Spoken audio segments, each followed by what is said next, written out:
So anyway, Lily Bell, you may have to keep dreaming for a while longer about becoming president, but I think for now we can call you Lily Bell Book Reviewer. Yes, I thoroughly enjoyed this. Because we've both been reading Jodi Picoult's new novel, Lone Wolf, which the nice people at Hodder and Stoughton very kindly sent us a copy because unfortunately Jodie couldn't be on the show.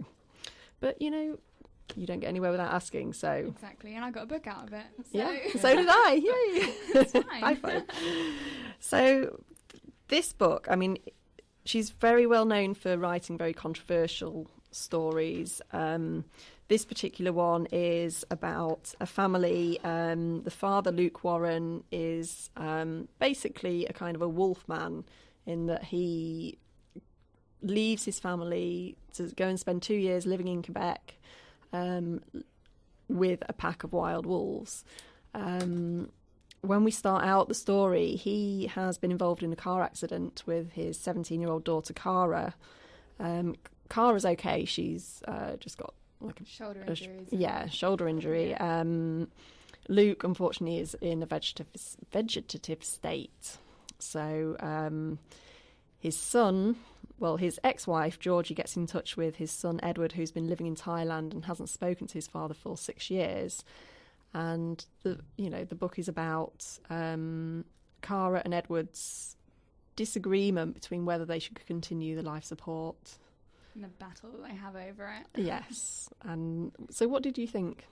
I really enjoyed it. I think that Jodie must have taken in like a lot of research, obviously, because with the whole aspect where she goes in to talk about the living with the wolves and all that stuff, she must have kind of done a lot of research with that because it kind of seems quite realistic. Yeah, I know she did speak to Sean Ellis, who lives here in England, in Devon, who, he does live among the wolves. And she'd already invented this character before she found out that a man did actually already exist who did that. So I didn't read that. She was over he here literally lives among wolves? Yeah. Okay. Captive wolves, this is. I mean, in the story, Luke does go out to live with wild wolves. But then he has his own enclosures. Yeah. So. But when we say he's living among the wolves, he's literally living with them, sleeping with them, eating dead animals with them. And like Mowgli from the Jungle Book. Just like that, yeah. Yeah, just like that. You keep thinking that. I will. I think it's quite realistic, and I think a lot of people maybe could relate to it, especially with the situation, like the dilemma that Edward and Cara are put into. Mm-hmm. Whereas who's going to be the guardian? Who's going to...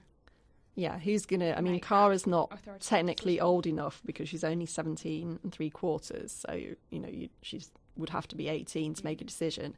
Edward hasn't spoken to his father or any of his family for the last 6 years, and he's been living in Thailand. Yeah, he doesn't know, he doesn't understand his dad. No, so that's kind of the main. And then you've got his ex-wife who, is now remarried to a lawyer, which comes in handy later in the book. Yeah. Well done, Jodie. And, they all have their own reasons for either wanting to keep him alive or, for letting him die. And it's, it is very, very thought-provoking book as to whether somebody can actually recover from that kind of injury. Especially when it talks about how like previous people have woken up from kind of being completely unconscious or whatnot. So yeah, I mean, we've all heard stories before of people going into comas in 1984 and waking up 20 years later. Amazing. Yeah.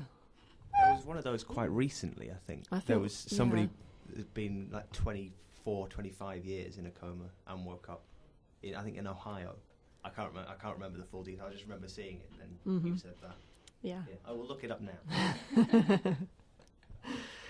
So, I mean, I've read a few of her books before, and I'm completely converted. I absolutely love her books, and I like the style. I mean, it's she always writes from everybody in the family's point of view. So she'll be writing from a chapter from Cara's point of view, then from Edward's point of view, one from Georgie's point of view, and then she's also got Luke's point of view as well, which is him kind of in the past. Talking about the build up with kind of how he was living with the wolves and how that kind of has affected his life, and so it's very. Yeah, and I like being able to access all the different like characters' minds, understand like each aspect of the story, rather than getting a one-sided bias kind of plot. Yeah, because there are some bits in it as well where you get to hear, what you see it from Cara's point of view and what Edward is saying to her, and then you'll see from Edward's point of view. Yeah. And how he is saying it, and how they all protect each other from what's actually going on. Yeah. But you haven't got to the end of it yet, have you? No, I'm at the point where it could go either way. So how many pages have you got left? I think about 30 or so. So as soon as we're done here, I'm going to run home and finish it. Well, I have to say I was absolutely gripped by this book. Normally I'm a bit of a last-minute person. I was expecting to somebody actually said to me, "Oh, you've started it already? I didn't think you'd be starting it till this morning." Shock. But I know. I did manage. I started it at the weekend and finished it yesterday, early afternoon, because it just absolutely gripped me. And I couldn't put it down. So I would definitely recommend, if anybody is a fan of Jodi Picoult, interested in that kind of book, then... Because I haven't really read any of her stuff before. Mm-hmm. I read My Sister's Keeper, but that's all I've read of hers. Yeah, I'm actually using one of her books in my dissertation when I return to uni next year, called Harvesting the Heart. And that's very good story. No, I'm a big fan. Is there an American Dream Team rating out of 10? We had a 6 and an 8 last week, I think, didn't we? Does this beat it? I'd probably give it an 8 or a 9.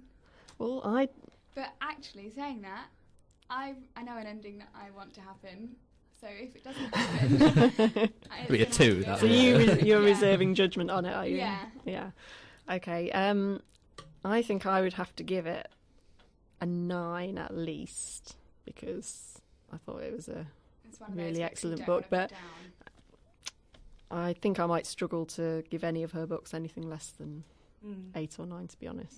Yeah. So, I wonder if we'll ever have a book that'll get 10. Ooh. Sending the challenge out there to any authors listening in. Yeah, we will have to get down to Waterstones and see if they have any more books for us. And also, you never know, it's worth contacting authors directly and saying, do you want to come on our show? If not, do you want to give us some free books? It works. Barack Obama's not got back to us yet, has he? Or... no, I'm a little disappointed. Still waiting. He is an Obama, author. Gaga. Yeah. Obama is, of course, an author, so perhaps we could review his book and then get him on to talk about it. Yeah. I'm sure he'd be open to that. Yeah. I mean, he'd be talking to a future president of the United States. Exactly. Well, yeah, you could get some advice from him, Lily. Yeah, with our mutual ground of presidential campaigning. Yeah.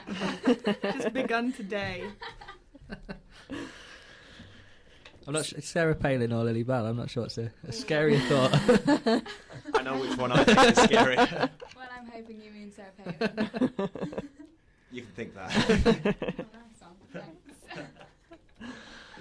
So, well, that's the second segment we've done about books, and I hope people have enjoyed it, and I hope it's given them some insight into some different authors that they've perhaps not seen before.